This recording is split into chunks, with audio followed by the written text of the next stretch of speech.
Yeah, we were mentioning sometimes when you say acres or even miles, it's hard to put it in perspective. But when you say major cities combined, that will do it. Just scorching through those areas. So, yeah, I mean, just amazing. And you just think about all the people displaced from their homes, and it's just it's amazing to think where they go. So I'm glad to see that at least we're not talking about major loss of life from this fire. So we'll talk about the silver lining. So, as far as silver linings to our forecast, we kind of say, that expression head to the hills. Well, literally head to the hills or the mountains, or mills, as I apparently just tried to say there. Or you could skip it all together and head to Las Vegas. Okay. You mentioned this earlier. Yeah. So, hey, Las Vegas full forecast. Ooh, that looks nice. Coming up this weekend. I switched the days up here on accident. Saturday does not come before Friday, I promise you. It is Tuesday, not Monday, but it feels like a Monday. Either way you look at it, Saturday and Friday, or Friday and Saturday are both looking warm. Maybe not warm enough for a dip in the pool, but I can tell you from being in Austin, Texas this weekend, mid-60s feels pretty warm compared to what we're dealing with here. So plan for mid-60s for the game. Lots of sunshine if you're going. You'll want to pack the sunglasses and maybe even the sunscreen. I came home with a little bit of a sunburn, gonna be honest. All right, around here our inversion stays put. We're talking about fog, low clouds, and even some flurries getting squeezed out of that low cloud deck today and tomorrow.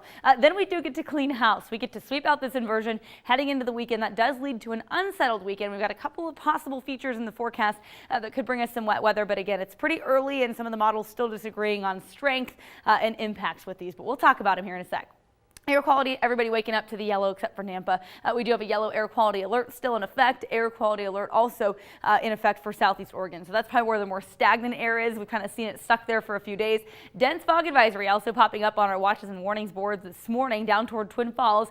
They're in Twin Falls County. So as we show you the visibility map again, the trouble spot is going to be down into the Magic Valley. You can see it does start to get a little bit worse from Mountain Home down, but the blanket of fog gets thicker and gets more socked in as you travel eastbound on I-84. So if your day takes you traveling in that direction, take note of that. Otherwise, the rest of us just seeing a reduced visibility, but it's nothing major, not seeing any dense fog forming out there. There is the possibility we could see a little bit of patchy fog today, but otherwise I think very consistently we're just going to be dealing with that gray, gloomy feel. The deck of clouds settled in above us about 5,000 feet. You got to jump up above that to get above this layer. 25 for our daytime high. We are going to be in the low to mid 20s through the day, through the evening. Temperatures not budging. It is so stagnant down here. Temperature is really not going to move more than a few degrees. We need snow. We want snow. Our mountains want snow especially. Last year at this time in the Boise area, though, we actually had 1.5 inches of snow already fall through this point in the month of December.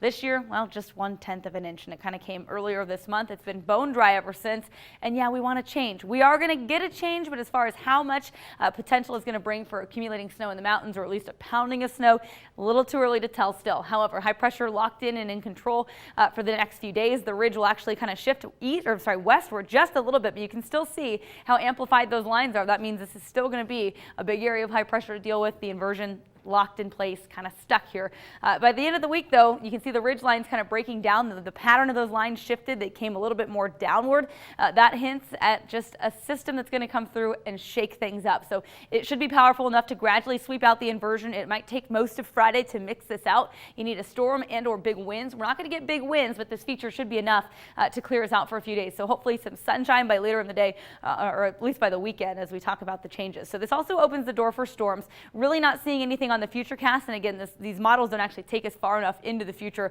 to show you the possibilities about this weekend, but we do know there is going to be a weak little feature moving in sometime Friday with a little bit of a cold front coming through, possibly some showers that could provide us a little bit of a wintry mix here in the valley Friday afternoon. Maybe some freezing drizzle would kind of be the concern here.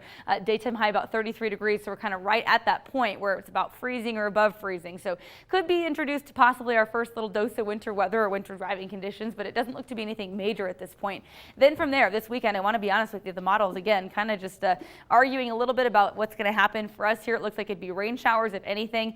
Saturday now looking dry. Friday's feature looking pretty weak. We could get a more potent dose possibly coming into play Sunday, Monday, but for us here, it's not looking super promising. I think this is going to be more of a mountain event as far as what it means for the mountains, how much snow, where's going to be the hardest hit areas. We need a little bit more time to nail down the details, but we'll hope for the best, fingers crossed, but I do think this is going to be enough to at least clear us out for the weekend. We might see some sun breaks in there when we're not talking about the potential for showers. It'll just be nice to get out of this gunk. Yeah, and warm us up a little bit too. Yeah, I mean, this is going to be amazing. Temperatures are definitely going to respond up to the upper 30s Friday and then 40s Sunday and Monday. We'll take it.